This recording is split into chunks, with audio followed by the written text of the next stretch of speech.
주식시장의 이해입니다. 그래서 주식시장이 어떻게 구조화되어 있는가 뭐 이런 것들을 보는 건데 여기서 핵심은 뭐냐면 뭐 주식시장의 구조입니다. 그래서 뭐 발행시장이 뭐고 유통시장이 뭐고 뭐 이런 거 좀 알면 되는 건데요. 주식시장 개요 한번 보죠. 주식시장이 뭐냐 하는 거죠. 그래서 이제 세 번째 단락에 보면 이런 게 나와요. 증권시장은 금융시장 중에서도 직접금융시장이에요. 간접금융시장이 아니에요. 간접금융시장은 금융중개기관, 은행이 있어요. 은행이 대표적인 금융중개기관인데 은행이 중간에서 돈이 필요한 사람과 돈이 남는 사람을 연결해 주죠. 근데 주식시장은 그런 거 아니에요. 주식시장과 같은 증권시장은 이건 뭐냐면 회사, 기업이나 이런 데서 자신을 직접 알려서 자신들이 돈을 투자를 받거나 아니면 채권을 발행해서 돈을 빌리는 시장이에요. 그러니까 직접 금융시장입니다. 그래서 직접 금융시장에 속한다. 즉 자금을 필요로 하는 자금 수요자가 대개 기업이죠. 수요자가 주식과 채권 등의 유가증권을 발행해서 그래서 자금을 조달하는 직접 금융시장입니다. 이때 직접 금융시장에서의 금융상품이 대표적인 게 주식과 채권이에요. 자, 그래서 그림 보시면 되겠고요. 그림 보시면 되겠고 주식시장의 구조 아래쪽에 두 번째 단락 보세요. 먼저 추상적인 증권시장은 다시 발행시장과 유통시장으로 구분이 된다 하는 거죠. 그래서 증권시장이라는 게 시장이 구조화되어 있는 게 두 가지다 이거예요. 하나가 발행시장이고 하나가 유통시장이다. 우리가 이걸 1차 시장이라고도 그래요. 1차 시장, 프라이머리 마켓. 유통시장은 2차 시장, 세컨더리 마켓 이렇게 얘기합니다. 보통 그렇게 많이 말합니다. 뭐 이걸 본원시장 이렇게도 얘기하는데 뭐 이 정도면 됐습니다. 발행시장, 유통시장 또는 1차 시장, 2차 시장 이렇게 얘기하는데 발행시장은 어떤 시장이에요? 쉽게 말해서 발행시장은 그냥 유가증권이 새롭게 발행되는 시장이에요. 그냥 아무것도 아니에요. 유가증권이 증권이 새로 만들어진다. 이렇게 만들어지는 시장이다. 이렇게 볼 수 있는 거고 유통시장은 아주 간단하게 만들어진 증권이 서로 사고 팔리는 시장이에요. 사고 팔리는 시장. 그러니까 유가증권이 새로 만들어지는 시장 하면 발행시장, 새로 만들어진 유가증권이 거래되는 시장, 사고 팔리는 시장, 그러면 유통시장이 되는 거죠. 뭐 어려운 거 하나도 없죠. 이렇게 정리하시면 되는 거죠. 자, 그럼 한번 보세요. 발행시장부터 봅니다. 발행시장에서는 자금의 수요자가 유가증권을 발행하거나 매도하여 필요한 자금을 조달하고 투자자가 유가증권의 매입이나 매각을 통해 자신의 금융자산을 운용하는 일련의 과정이 일어난다. 또한 발행시장에서는 증권의 발행자인 기업 또는 정보기관과 증권의 수요자인 투자자 사이에 자본증권과 화폐 간의 최초 교환이 이루어지기 때문에 1차 시장 또는 본원적 시장 이렇게 얘기합니다. 프라이머리 마켓 이렇게 얘기하죠. 그 다음에 유통시장은 유가증권을 매기로 하여 발행주체와 증권회사 및 투자자 사이에서 유가증권의 자금의 수급관계가 이루어지는 곳이다. 일반 투자자들이 말하는 증권시장은 이와 같이 이미 발행된 증권을 사고 파는 유통시장이죠. 그래서 이걸 2차 시장 이렇게도 얘기합니다. 넘어가시죠. 이게 뭐 어려운 게 아니니까 이 정도 보시고요. 그 다음에 주식시장의 기능이 있어요. 다음 페이지 보시면. 근데 주식시장의 기능은요. 그냥 제목만 보시면 됩니다. 그래서 본문 뭐 세세하게 볼 필요 없고요. 이런 기능이 있다 정도만 알면 되죠. 첫 번째가 자금 조달 기능이 있다. 가에 보면. 두 번째가 자본의 효율적 배분 기능이 있다. 세 번째가 개인 또는 기업의 자산운용 대상을 제공한다. 즉 자산운용 대상이 금융상품이거든요. 그러니까 이런 시장, 주식시장이 없으면 주식이라는 상품 그리고 주식과 관련되는 상품이 있을 수가 없잖아요. 그러니까 그런 투자 대상 자산을 제공하는 그런 시장이다. 이렇게 얘기할 수 있고요. 그 다음에 라본 보면 소득 재분배 기능이 있죠. 그러니까 주식을 통해서 투자한 사람이 돈을 벌어가고 하는 거 보면 잉여 자금에 대해서 자본에 대해서 그 자본에 대한 어떤 요소 소득으로서 배당 같은 걸 받으니까 재분배 기능이 있다 이렇게 얘기하는 거고 그 다음에 이제 정부의 재정 금융 정책을 제공하는 그런 기능도 있다라는 거죠. 뭐 그 정도 알아놓으시면 되겠고요. 본격적으로 이제 발행시장을 봅니다. 근데 발행시장은 또 반복해서 나와요. 발행시장이라는 게 새롭게 증권이 발행되는 시장이다. 그래서 본원적 시장이다. 1차 시장이다. 이런 얘기 나오는데 반복하는 거 할 필요 없고요. 기능이 중요합니다. 다음 페이지 보면 표 1-4예요. 기능이 있는데 이거 유통시장의 기능하고 섞어서 잘 물어봅니다. 그래서 발행시장의 주요 기능 보시면 자금 조달 기능이 있죠. 기업이 발행시장을 통해서 자금을 조달하거든요. 두 번째 자본의 효율성을 제고하고 금융정책의 수단이 되고 투자 수단을 제공한다. 이런 건데 특히 자금 조달 기능이 있죠. 이건 1차 시장, 즉 발행시장의 기능이에요. 유통시장의 기능이 아닙니다. 조심하셔야 돼요. 그 정도 보시면 되겠고요. 그 다음에 발행시장 구조가 있는데 됐습니다. 발행시장 구조를 보면 그림 보세요. 그냥 발행자가 있어요. 발행자가 회사예요. 회사. 그 다음에 투자자가 있어요. 일반 투자자. 기관 투자자도 있겠지만 일반 투자자, 뭐 개미 다, 기관 다 여기 투자자고요. 그 중간에 발행기관이 있어요. 자, 예를 들어서 기계를 깎아 만드는 회사가 있다. 기계를 깎아 만드는 회사가 그 회사 규모를 넓히기 위해서 이 자본을 자기네들 주식을 발행하려고 그런다. 주식을 발행해서 이제 상장하려고 그런다. 그런데 기계 깎아 만드는 회사가 이런 금융 상품을 다루고 유가증권을 상장하고 이런 업무를 하기가 어렵잖아요. 유가증권 상장 업무나 이런 걸 어떻게 알겠어요? 잘 모르죠. 그러니까 대신 해주는 데가 필요하단 말이에요. 대신 이런 업무를. 그게 발행기관입니다. 그럼 발행기관 누가 하죠? 이거? 발행기관이면 어떤 회사가 이거예요? 이게 증권회사예요. 증권회사에서 하는 업무가 이게 언더라이팅이라고 해서 인수 업무 이런 거 해요. 발행할 때 발행하고 인수 주선 업무 이런 거 하는 거예요. 그래서 그걸 감안하면 되는 겁니다. 그래서 다음 페이지에 첫 번째 줄에 거기 나오지 않습니까? 그러니까 발행기관은 증권 발행에 관련된 사무를 담당하고 증권을 인수해 투자자에게 매도하는 역할을 수행하는 거예요. 그러면 여기가 증권회사죠. 자, 다음에 이제 유통시장 봅니다. 유통시장이라는 것은 발행된 유가증권, 즉 주식이 서로 거래되는 시장이 유통시장이에요. 한번 보죠. 유통시장이란 이미 발행된 증권이 투자자들 사이에서 거래되는 시장이다. 그래서 기능이 나오는 거예요. 기능을 보시면 자, 표를 보세요. 환금성을 제공한다. 유통시장에서 서로 사고 파니까 유가증권을 돈으로 바꿀 수 있죠. 그러니까 이게 환금성이 제공된다. 이렇게 얘기하고 그리고 또 공정가격이 여기서 형성돼요. 발행됐을 때 발행 가격은 딱 한 번이지만 유통시장에서 계속 거래되면서 아, 이 주식의 적정 가치가 얼마다. 또는 주식의 가격이 이렇게 형성된다. 그래서 가격을 정보를 제공하잖아요. 그 다음에 그렇죠. 그래서 가격 결정이 지표가 되는 거고요. 유가증권 담보력을 제공한다라는 거죠. 이 시장이 있기 때문에. 그래서 요 네 가지하고 앞에 페이지에 있는 발행시장의 주요 기능, 발행시장의 기능 네 가지하고 이게 섞어서 냅니다. 물어봅니다. 그러니까 여러분들 헷갈리지 않게 잘 정리하셔야 됩니다. 자, 그러면 유통시장은 어떤 구조로 되어 있는가 하는 것이 이제 그 아래에 있는데요. 한번 보죠.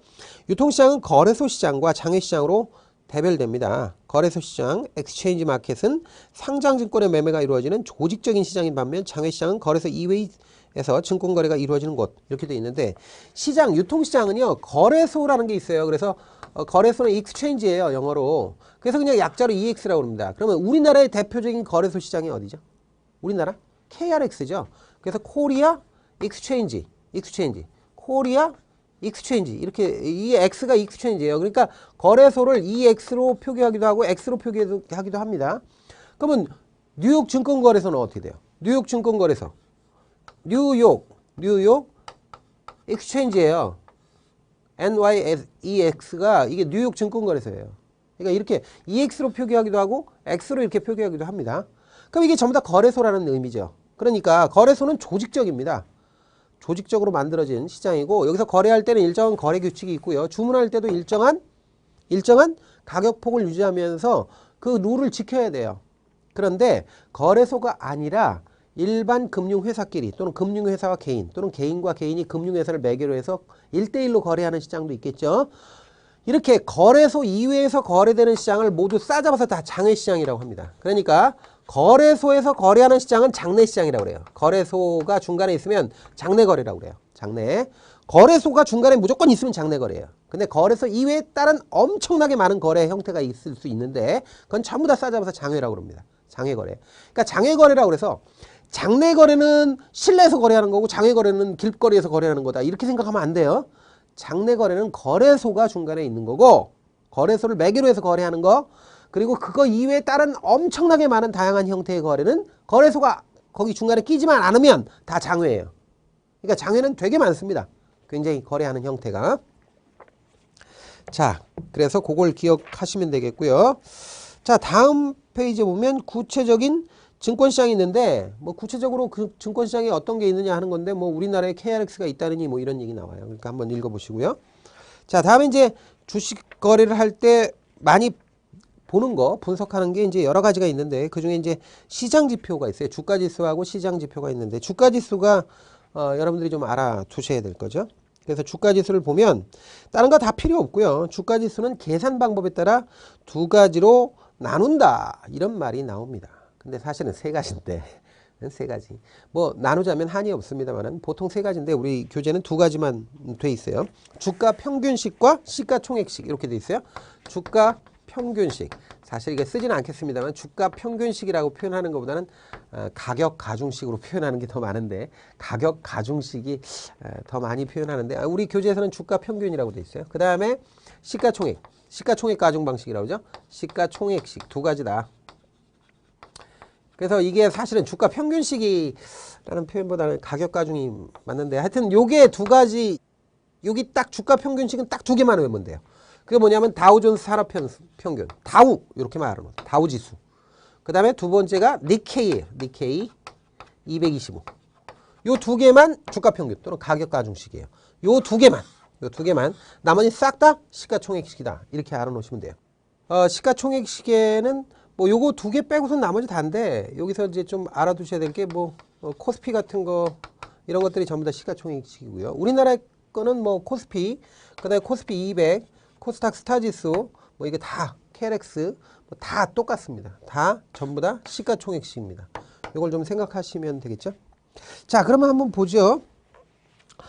우리 교재에 그 주가지수의 세 번째 단락 보세요. 주가지수는 계산 방법에 따라 주가 평균식과 시가총액식으로 주가지수로 구분된다. 그 다음에 그 밑에 줄에 보면 미국의 다우존스 산업지수와 일본의 니케이 225 지수 요게 밑줄 쳐놓고요. 이게 뭐라고요? 주가 평균식이에요. 그 다음에 우리나라 대부분 주가지수는 시가총액식 주가지수로 일정 시점의 시가총액과 현재 시점의 시가총액을 대비함으로써 현재 주가 수준을 판단하는 주가지수다. 이렇게 돼 있고 그 아래 박스는 이게 이제 시가총액식의 주가지수를 산정하는 방법인데 그렇게 중요하지는 않습니다. 자, 그 밑으로 이제 두 번째 줄에 보면 시가총액식에 대한 내용입니다.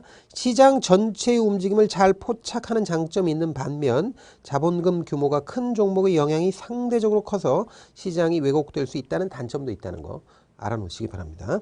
자, 우리나라 대표적인 주가지수 쭉 설명되어 있습니다. 뭐 코스피라는 게 있고 그 다음에 KLX 100이 있고 코스피 200 그 다음에 코스닥 스타지수 코스타라고 그러죠. 요거 있는데 그냥 참고로 읽어보세요. 자, 그 다음에 이제 해외 주가지수로 유명한 거 이렇게 소개되어 있습니다. 23페이지에 다우존스 산업 평균이 있죠. 그 다음에 나스닥, S&P 500 요 세 가지가 이제 미국의 대표 지수죠. 그래서 대형주 중심의 뭐 다우존스 다우지수라고 그러죠. 그 다음에 우량주 중심의 S&P 500 그 다음에 기술주 중심의 나스닥 이런 식으로 얘기합니다. 자, 그 다음에 니케이 225가 있습니다. 그 다음에 중국 증시는 두 가지가 대표적이다 이렇게 소개하고 있는데 물론 이것만 있는 건 아니지만 중국 본토 시장이 A시장하고 B시장으로 나뉩니다. 그래서 다음 페이지 보시면 A 주시장은요 중국인 대상 주식시장입니다. 물론 중국인만 전부 다 들어가는 건 아닙니다만은 일단 기본적으로는 중국인 대상이고 그 다음에 그 밑에 줄에 인민폐로 표시되고 위안화로 거래됩니다. 그런데 B 주시장은 B시장이라고 그러죠.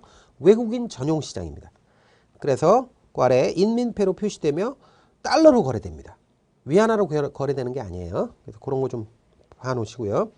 자, 다음에 이제 기타 시장 지표가 있습니다. 거기 보시면 주가 수익 비율 PER 있고요. 주가 순자산 비율 PBR이 있고 배당 수익률이 있고 그 다음에 상장 주식 회전율이 있는데요. 이거 반복돼서 계속 나옵니다. 반복돼서 나오니까 간단하게만 돼 있어요. 그러니까 여러분들 PER, 퍼라고도 그러고요. PER이라는 거 있어요.